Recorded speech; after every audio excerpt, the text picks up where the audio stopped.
Assalamualaikum warahmatullahi wabarakatuh. Selamat datang di Pratikum Dinamika Populasi Ikan pertemuan kelima dengan materi penentuan umur dan analisis struktur umur life table bersama saya Nadia Yusda sebagai teaching assistant.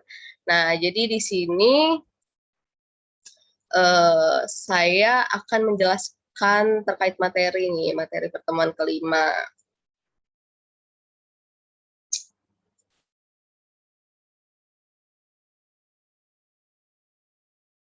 Nah, pada kali ini kita akan membahas yang pertama itu adalah penentuan umur ikan. Nah, umur ikan ini merupakan jumlah massa yang dihabiskan oleh suatu individu ikan untuk hidup. Jadi sebelum dia mengalami kematian. Nah, biasanya kematian yang terjadi itu baik secara alami maupun kematian yang disebabkan oleh adanya aktivitas penangkapan yang dilakukan manusia. Nah, dalam pengelolaan perikanan, umur ikan ini menjadi salah satu informasi yang penting nih, yang digunakan untuk mengetahui lama hidup ikan, mengetahui lama hidup ikan, terus waktu pertama kali ikan matang gonat, dan struktur populasi ikan. Kemudian, jadi beberapa studi itu mengenai penentuan umur ikan ini sangat penting karena memiliki hubungannya dengan aspek pertumbuhan, reproduksi, dan kelangsungan hidup suatu jenis ikan. Nah, studi penentuan umur ikan ini juga memiliki hubungan dengan aspek pertumbuhan, reproduksi, rekrutmen, dan mortalitas. Selanjutnya itu ada metode yang dilakukan untuk penentuan umur ikan, yaitu ada metode secara langsung dan metode tidak langsung. Nah, metode secara langsung ini dapat dilakukan dengan memberikan tanda pada ikan secara langsung. Nah, biasanya itu kayak dilihat dari sisiknya, operculum, terus duri sirip punggung, dan tulang punggung. Nah, untuk sisik sendiri itu biasanya sisik yang digunakan itu sisik sikloid karena keduanya itu pipih dan dia itu mudah diambil tanpa merusak bagian tubuh si ikan. Nah, jumlah sisik ikan itu tidak berubah dan tetap identitasnya selama dia hidup. Sehingga pertumbuhan dari pertumbuhan tahunan pada sisik ikan itu sebanding dengan pertambahan panjang ikan selama hidupnya.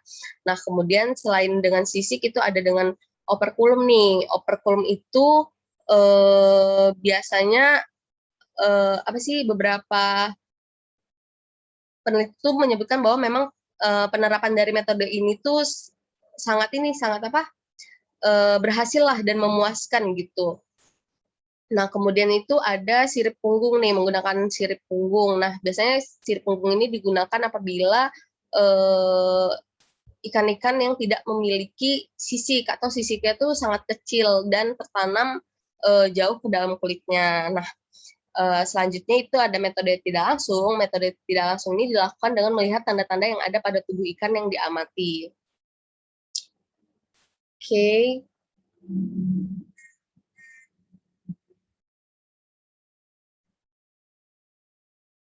Terus selanjutnya itu adalah analisis struktur umur atau life table. Jadi life table ini disebut dengan tabel kehidupan yang dimana mencatat segala riwayat hidup dan mati bagi suatu populasi ikan. Jadi dia mencatat nih riwayat kehidupan atau riwayat kematian.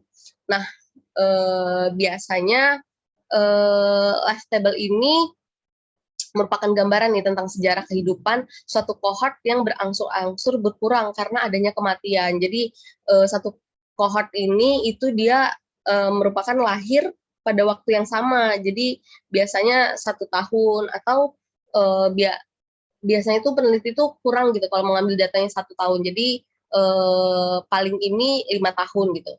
Nah, kemudian keuntungan dari penggunaan ini nih life table itu tidak memerlukan standar populasi untuk membandingkan tingkat mortalitas kayak gitu. Nah, selanjutnya ada model matematis tabel kehidupan.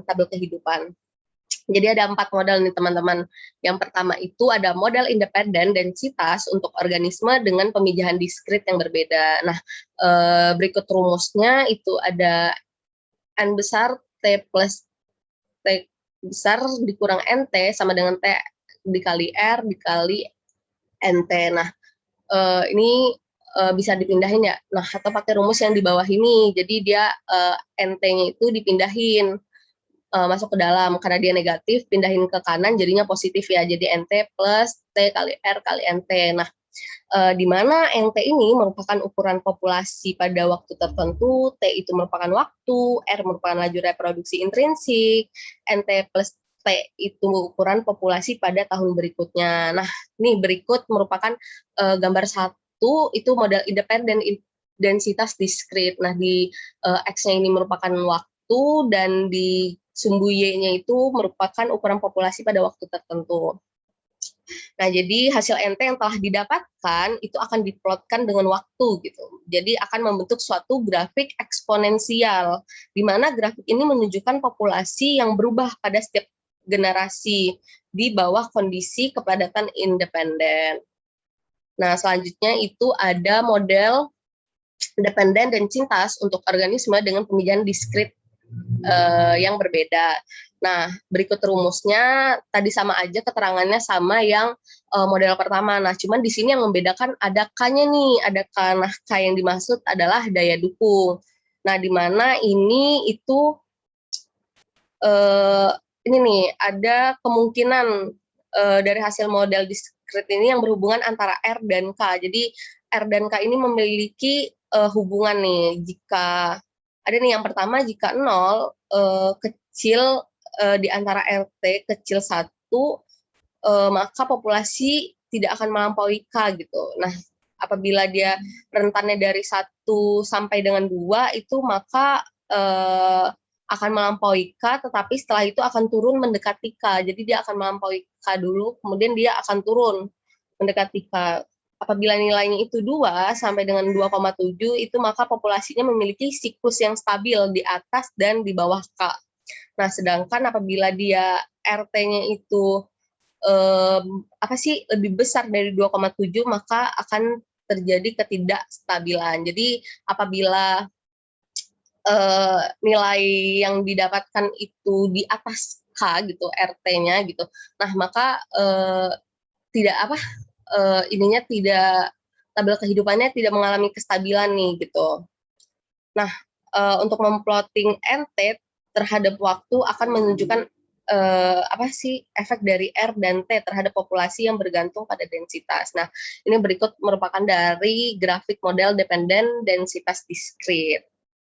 Selanjutnya itu ada model yang ketiga nih. Model yang ketiga merupakan model independen densitas untuk populasi yang berkembang biak secara kontinu. Jadi dia konstan lah gitu pertumbuhannya. Perkembangan biaknya itu konstan gitu. Nah, ini ada 2 grafik, yang dimana yang pertama itu ada eksponensial, yang keduanya ada linear kayak gitu. Nah, yang di eksponensial ini di sumbu Y-nya ini NT ya teman-teman. Nah, yang di sumbu X-nya waktunya gitu. Nah, rumus yang digunakan itu rumus dari turunan ini, yang nanti hasilnya itu adalah NT sama dengan N0 dikali E pangkat RT gitu. Nah, di mana N0 ini merupakan dari ukuran populasi awal, terus E ini dia memiliki nilai ketetapan yaitu sebesar 2,71828, dan R adalah laju dari reproduksi intrinsik, sedangkan T adalah waktu. Selanjutnya itu ada model keempat, nih seharusnya keempat, maaf teman-teman agak typo. Nah, jadi model keempat ini itu model dependen densitas untuk populasi yang berkembang biak secara kontinu. Jadi rumus yang digunakan itu NT sama dengan K dibagi 1 ditambah E pangkat minus R max dikali T. Nah, di mana model ini pertama kali dikemukakan oleh Verhulst pada tahun 1845. Model diskrit ini dia mengikuti grafik logistik, dengan pertumbuhan pertama akan meningkat secara lambat, lalu setelah itu dia akan meningkat secara cepat dan kemudian stabil secara perlahan mengikuti daya dukung kayak gitu. Nah, mungkin Sekian penyampaian materi dari saya. Apabila ada kekurangan dan kesalahan, mohon dimaafkan. Terima kasih banyak buat teman-teman, tetap semangat dan jaga kesehatannya. Wassalamualaikum warahmatullahi wabarakatuh.